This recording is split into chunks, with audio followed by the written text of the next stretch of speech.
নমস্কার বন্ধুরা, আমি সুশোভন আর আপনারা দেখছেন আপনাদের প্রিয় চ্যানেল অদ্ভুত অথচ বাস্তব। মধ্যপ্রাচ্যের আকাশ আজ আর কেবল ধোঁয়ায় ঢাকা নয়, বরং সেখানে রচিত হচ্ছে এক নতুন বিশ্ব ব্যবস্থার রক্তক্ষয়ী ইতিহাস। ডোনাল্ড ট্রাম্প যে যুদ্ধ বিমানগুলোকে বিগ বিউটিফুল জেটস বলে গর্ব করতেন, আজ সেই শাইনিং ব্রাইট জেটগুলো ইরানের এয়ার ডিফেন্স সিস্টেমের আঘাতে ধ্বংসস্তূপে পরিণত হয়েছে। মাত্র 4 দিনে আমেরিকার সামরিক ক্ষয়ক্ষতি $2 বিলিয়ন গণ্ডি পার করে ফেলেছে। আজকের এই বিশেষ জিওপলিটিক্যাল অ্যানালিসিসে আমরা কোনো সাধারণ খবর নয়, বরং পর্দার আড়ালের সেই গভীর সত্যগুলো তুলে ধরব যা মূলধারার সংবাদ মাধ্যমগুলো এড়িয়ে যাচ্ছে। এই ভিডিওর ডেসক্রিপশন বক্সে আমি এই সংক্রান্ত সমস্ত গুরুত্বপূর্ণ নিউজ লিঙ্কস দিয়ে দিয়েছি, যাতে আপনারা তথ্যের গভীরতা এবং সত্যতা নিজেরাই যাচাই করে নিতে পারেন। রিয়াদের প্রাণকেন্দ্রে যখন মার্কিন দূতাবাসের ওপর 2টি আত্মঘাতী ড্রোন বা কামিকাজি ড্রোন আঘাত হানল, তখন সারা বিশ্ব স্তম্ভিত হয়ে গিয়েছিল।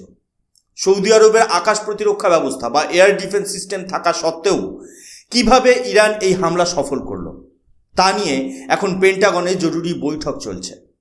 সোশ্যাল মিডিয়ায় যে ভিডিওগুলো উঠে এসেছে তাতে দেখা যাচ্ছে মার্কিন দূতাবাসের একাংশ দাউ দাউ করে জ্বলছে। কিন্তু এই হামলা কি হঠাৎ করে হওয়া কোনো ঘটনা? একেবারেই নয়। এই সংঘাতের সূচনা হয়েছিল গত 28শে ফেব্রুয়ারি। আমেরিকা এবং ইসরায়েল যৌথভাবে ইরানে একটি বিশাল অপারেশন চালিয়ে দাবি করে যে তারা ইরানের সর্বোচ্চ নেতা আয়াতোল্লাহ আলী খামেনিকে হত্যা করেছে। এই একটি দাবি পুরো মধ্যপ্রাচ্যের বারুদ স্তূপে আগুন ধরিয়ে দিয়েছে। ইরান বর্তমানে শুধু প্রতিশোধের আগুনে জ্বলছে না, তারা অত্যন্ত ঠান্ডা মাথায় এক দীর্ঘমেয়াদী স্ট্র্যাটেজি তৈরি করেছে। আমেরিকা এবং ইসরায়েল তাদের এই নতুন আকাশপথ ও সমুদ্রপথের অভিযানের নাম দিয়েছে operation epic Fury. United states central command বা সেন্টকমের অফিসিয়াল ব্রিফিং অনুযায়ী এই অপারেশন শুরু হওয়ার পর থেকে ইরানের মূল ভূখণ্ডে প্রায় 2000-এর বেশি সামরিক লক্ষ্যবস্তুতে হামলা চালানো হয়েছে। আমেরিকার নৌ এবং বিমান বাহিনী সম্মিলিতভাবে ইরানি নৌসেনার 17টি যুদ্ধজাহাজ ধ্বংস করার দাবি করেছে, যার মধ্যে রয়েছে ইরানের গর্ব, তাদের অত্যন্ত শক্তিশালী একটি সাবমেরিন। অ্যাডমিরাল ব্র্যাড কুপার অত্যন্ত দম্ভভরে সংবাদ সম্মেলনে ঘোষণা করেছিলেন যে আজ আরব উপসাগর, ওমান উপসাগর কিংবা বিশ্বের সবথেকে গুরুত্বপূর্ণ তেলের রুট হরমুজ প্রণালীতে বর্তমানে একটিও ইরানি যুদ্ধজাহাজ সচল বা ভাসমান অবস্থায় নেই। আমেরিকার দাবি ছিল তাদের এই সম্মিলিত আক্রমণে ইরানের সমুদ্র প্রতিরক্ষা ব্যবস্থাকে তারা কার্যত পঙ্গু করে দিয়েছে। কিন্তু মুদ্রার উল্টো পিঠ বলছে অন্য কথা। আমেরিকার এই আকাশচুম্বী দম্ভকে মাটির সাথে মিশিয়ে দিয়েছে ইরানের নিখুঁত প্রত্যাঘাত। যুদ্ধের পরিসংখ্যান এবং ওপেন সোর্স ইন্টেলিজেন্সের তথ্য অনুযায়ী গত মাত্র 4 দিনে আমেরিকার সামরিক সরঞ্জাম হারানো বাবদ মোট খরচ হয়েছে $2 বিলিয়ন, এবং এটা তার গণ্ডি ছাড়িয়েও গেছে। এটি কেবল যুদ্ধের খরচ নয়, এটি হলো তাদের বহুমূল্যবান সব সমরাস্ত্র ধ্বংস হওয়ার আর্থিক মূল্য। এর মধ্যে সবথেকে বড় ধাক্কাটি এসেছে কাতার এবং সংযুক্ত আরব আমিরাতে অবস্থিত আমেরিকার প্রতিরক্ষা ব্যবস্থায়। কাতারের আল উদেইদ এয়ারবেসে থাকা আমেরিকার AN/APS 132 upgraded early warning radar ধ্বংস হওয়ার খবরটি এখন সবথেকে বেশি তাৎপর্যপূর্ণ। $1.1 বিলিয়ন মূল্যের এই বিশাল রেডারটি প্রায় 5000 কিলোমিটার দূর থেকে যে কোনো ব্যালিস্টিক মিসাইল শনাক্ত করতে সক্ষম ছিল। শুধু তাই নয়, আরব আমিরাতে মোতায়েন করা আমেরিকার $500 মিলিয়ন TPY-2 রেডার, যা তাদের বিখ্যাত থার্ড মিসাইল ডিফেন্স সিস্টেমের চোখ হিসেবে কাজ করত, সেটাও এখন অকেজো। স্যাটেলাইট ইমেজারিতে স্পষ্ট দেখা যাচ্ছে যে এই বিশালাকার রেডার ফেসগুলো এখন কেবল ধ্বংসস্তূপ এবং পোড়া লোহার স্তূপে পরিণত হয়েছে। প্রতিরক্ষা বিশেষজ্ঞরা বলছে এই হাই ভ্যালু রেডারগুলো ধ্বংস হওয়ার মানে হলো মধ্যপ্রাচ্যে আমেরিকার আই অন দ্য স্কাই বা নজরদারি ক্ষমতা মারাত্মকভাবে ক্ষতিগ্রস্ত হওয়া। এর সাথে যোগ হয়েছে আমেরিকার ফিজিক্যাল অ্যাসেট লস, যেমন তাদের বহুমূল্য স্যাটকম টার্মিনাল এবং কমিউনিকেশন নেটওয়ার্ক, যা ধ্বংস হওয়ায় যুদ্ধক্ষেত্রে মার্কিন কমান্ড অ্যান্ড কন্ট্রোলে বড় ধরনের বিশৃঙ্খলা দেখা দিয়েছে। অর্থাৎ আমেরিকা ইরানের নৌসেনাকে পঙ্গু করার দাবি করলেও ইরান আমেরিকার কয়েক দশকের তৈরি করা $1 বিলিয়ন প্রতিরক্ষা পরিকাঠামোকে মাত্র কয়েকদিনে ধূলিসাৎ করে দিয়েছে। অনেকেই মনে করেন আমেরিকার মতো সুপার পাওয়ার, যাদের কাছে অত্যাধুনিক স্যাটেলাইট এবং স্টেলথ ড্রোন রয়েছে, তারা কেন ইরানের মতো একটি দেশকে দ্রুত কাবু করতে পারছে না? এই প্রশ্নের উত্তর লুকিয়ে আছে ইসরায়েলি গোয়েন্দা সংস্থা এবং IDF এর প্রকাশ করা কিছু সাম্প্রতিক ফুটেজে। এই ভিডিওগুলোতে ইরানের এক অভাবনীয় এবং অত্যন্ত জটিল যুদ্ধ কৌশল ধরা পড়েছে, যা পেন্টাগনের অভিজ্ঞ জেনারেলদেরও চিন্তায় ফেলে দিয়েছে। ইরানের এই রণকৌশলের নাম হলো শুট অ্যান্ড স্কুট, বা আঘাত করো এবং পালাও। ইরানের মিসাইল লঞ্চপ্যাডগুলো কোনো নির্দিষ্ট সামরিক ঘাঁটিতে বা স্থায়ী সিমেন্টের প্ল্যাটফর্মে বসানো নেই। পরিবর্তে তারা ব্যবহার করছে অত্যন্ত শক্তিশালী এবং দ্রুত গতিসম্পন্ন মোবাইল লঞ্চিং সিস্টেমস। এগুলো আসলে বিশাল বিশাল মাল্টি অ্যাক্সেস ট্রাক, যা কয়েক সেকেন্ডের মধ্যে একটি ব্যালিস্টিক মিসাইলকে খাড়া করে ফায়ার করার ক্ষমতা রাখে। ইসরায়েলি ড্রোন থেকে তোলা ভিডিওতে দেখা যাচ্ছে ইরান যখন একটি পাহাড়ের আড়াল থেকে মিসাইল ফায়ার করছে, তার ঠিক 3 থেকে 5 মিনিটের মধ্যেই সেই পুরো লঞ্চিং ইউনিটটি সংকুচিত হয়ে একটি সাধারণ ট্রাকের রূপ নিচ্ছে এবং দ্রুত গতিতে সেখান থেকে কয়েক কিলোমিটার দূরে অন্য কোনো লুকানো অবস্থানে চলে যাচ্ছে। আমেরিকার নজরদারি স্যাটেলাইটগুলো যখন কোনো মিসাইল লঞ্চের হিট সিগনেচার শনাক্ত করে পাল্টা হামলা বা কাউন্টার স্ট্রাইক করার জন্য স্থানাঙ্ক লক করছে, ততক্ষণে সেই জায়গাটি সম্পূর্ণ ফাঁকা হয়ে যায়। যখন মার্কিন মিসাইল সেই জায়গায় এসে আছড়ে পড়ে, তখন সেখানে ধ্বংস করার মতো কিছু অবশিষ্ট থাকে না। ইরানের এই লুকোচুরি খেলা বা অ্যাসিমেট্রিক ওয়ারফেয়ার কেবল মাটির উপরেই সীমাবদ্ধ নয়। ইরানের আসল শক্তি লুকিয়ে আছে তাদের মাটির কয়েকশো ফুট গভীরে থাকা আন্ডারগ্রাউন্ড মিসাইল সিটিজতে।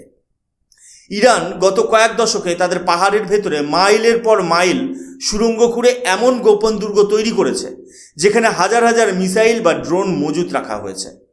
এই বাংকারগুলো এতই গভীরে যে সাধারণ বাংকার ব্লাস্টার বোমা দিয়েও এগুলো ধ্বংস করা প্রায় অসম্ভব। এই ভূগর্ভস্থ শহরগুলো থেকে মিসাইল লঞ্চারগুলো লিফটের মাধ্যমে বা গোপন সুড়ঙ্গ দিয়ে বাইরে বেরিয়ে আসে, নিমেষেই হামলা চালায় এবং পুনরায় মাটির তলায় সেই দুর্ভেদ্য আশ্রয়ে ফিরে যায়। ইসরায়েলের দাবি অনুযায়ী ইরান তাদের প্রতিটি মুভমেন্ট এত নিখুঁতভাবে টাইমিং করছে যে আমেরিকার অত্যাধুনিক রেডার এবং AI চালিত নজরদারি সিস্টেমগুলোও তাদের অবস্থান ট্র্যাক করতে গিয়ে বিভ্রান্ত হয়ে পড়ছে। এই কৌশলী লড়াইয়ের কারণেই বিশ্বের বৃহত্তম সামরিক শক্তি হওয়া সত্ত্বেও আমেরিকা ইরানের ক্ষেপণাস্ত্র ভাণ্ডারকে পঙ্গু করতে পারছে না, যা বর্তমানে যুদ্ধকে এক চরম অনিশ্চয়তার দিকে ঠেলে দিয়েছে।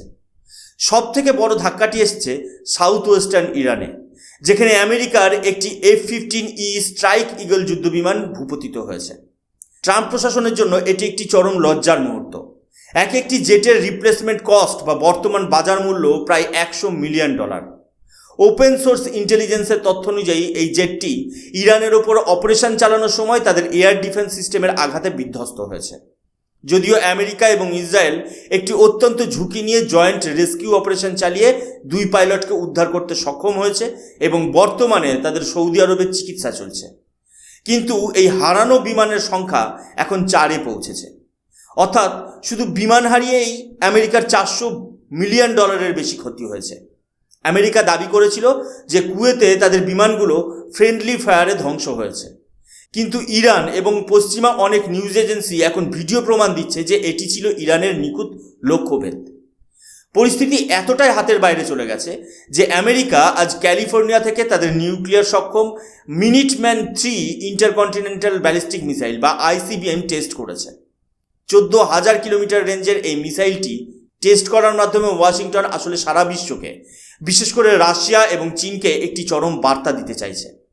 এটি ছিল একটি MIRV বা multiple independently targetable re-entry vehicle সক্ষম মিসাইল, যা প্রমাণ করে যে আমেরিকা প্রয়োজনে পরমাণু যুদ্ধ বা নিউক্লিয়ার ওয়ারের পথেও যেতে পারে।